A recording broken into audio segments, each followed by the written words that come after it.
You're working in conjunction with TikTok on this, so why are you doing that? Yeah, it's called TikTok Freak. It's a full EP. It's gonna probably be the first EP ever distributed on the TikTok platform as a partnership. Because I realized that my catalog was getting so many streams on TikTok, and a song that I had released before my first, or everyone thought was my first single, Locked Up, Bonanza, had become such a huge, huge thing. And I said, man, this could be an opportunity to get, more engaged with my younger fans and younger generation, but at the same time, allow me to get that perfect window to come back to doing what I love, which was music.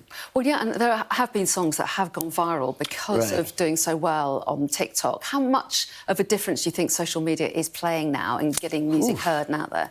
Social media is like, I mean, the impact is tremendous. I've never seen anything like it, because I remember back when I was coming up, we literally had to go from radio station to radio station to radio station to club to record store to, like, we literally had to go to every single specific, location personally. Now, I can do everything stream from my phone and the whole world will get it. So it made life so much easier. There's more competition though as well, isn't there? That's the only thing. It allows for it to be super transparent, everybody get the same exact chance. So it makes it very convoluted, it's a lot of traffic as far as artists and talent and content creators now, yeah. And is that an extra challenge, not just writing the music, but also staying relevant, being on the right platforms, getting heard? How much of a challenge are you finding that now? Well, with me, it's not much of a challenge because I've kind of built an audience base before the bang, but I know for a lot of newer artists, it takes a lot longer to get recognized unless you have some kind of marketing, genius around you and understand the way that you just got to be super creative and different. And you've got your own label, haven't you? So you know all about some of those newer acts coming in to the scene. I also use the platform to look for new talent and even find ways to find better and different ways to do things that I've always had love to do for. And yet you've also worked with some incredible established artists as well, haven't you? Eminem, David Guetta. You also worked, of course, with Lady Gaga, didn't you? I mean, and that was way back when. That was, yeah. Did you know when you first worked with her just how big she'd be? No, I mean, the moment I saw her and laid eyes on her, I knew she was a star. It was like, whoa, like, who's that? And then when I saw her actually singing in the booth, I was like, she's gonna be the future, for sure. And are there many other people that you've had that same experience with? Yes, oof, man, it's so many.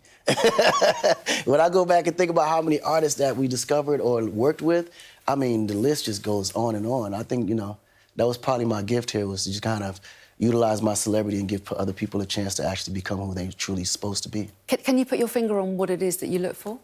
Well, me, today, I look for hard workers. Before, I used to just look for good talent. But then I realized that everybody with talent aren't really hard workers. And it takes a lot of work in this business to take it to the next level. So the talent alone won't be able to do it for you. So many things I could talk about with you today. I do want to touch on some of the comments you've made about Kanye West, because he's been in the news a lot. A lot of controversies, including a Twitter ban for anti-Semitic comments. He's been banned again by Elon Musk this morning for inciting violence. Wait, Elon banned him? Apparently so.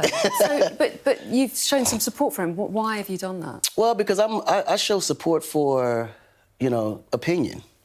And I think people will always have a specific opinion. And I think the moment we get to the place where we close our minds up to other people's opinion, it kind of doesn't allow us to get to better know each other, better know our mindsets, and more than anything, better know our movements. And I think sometimes we kind of prejudge people from the way that we may see or view things. And I think sometimes we should just open up our minds, let things play all the way out, and better understand the situation so we have a better solution for it. And I know that you've said you don't agree with his comments, but if they're really offensive, will you still continue to back him? Yeah, because I'm a backer of the right to believe what you want to believe. Now, the day me and him have a conversation, I will give him my point of view on why I disagree.